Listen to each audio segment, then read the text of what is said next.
Hello! అందరూ నమస్కారం. Movie Riyaz 'తెరచాప' ఈ రోజు నుంచే ఈటీవీలో స్ట్రీమింగ్ అవుతుంది. ఇదొక యాక్షన్ డ్రామా మూవీ. ఈ మూవీలో యాక్షన్ సీన్స్ కూడా కొంచెం విలేజ్ స్టైల్‌లోనే ఉంటాయి. అవి చూడడానికైతే పర్లేదు బావుంటాయి.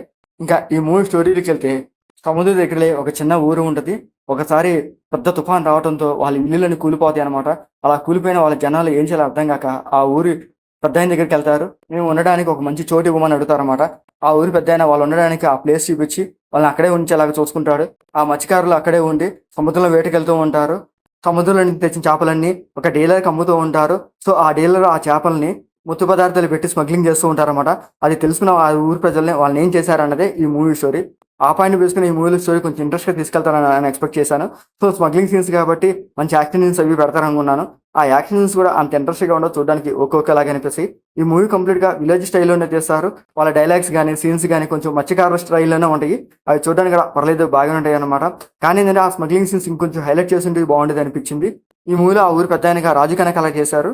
ఆయన క్యారెక్టర్ బాగుండేది. ఆయన యాక్టింగ్ పర్ఫార్మెన్స్ పర్లేదు బాగుండేదన్నమాట. ఇంకా రిమైనింగ్ క్యారెక్టర్స్ కూడా అంత ఎఫెక్టివ్‌గా ఉండవు. ఇంకా ఈ మూవీలో 30 ఇయర్స్ ఇండస్ట్రీ పృథ్వీరాజ్ గారు కూడా ఉంటారు. ఆయన క్యారెక్టర్ కూడా అంత ఎఫెక్టివ్‌గా ఉండదన్నమాట.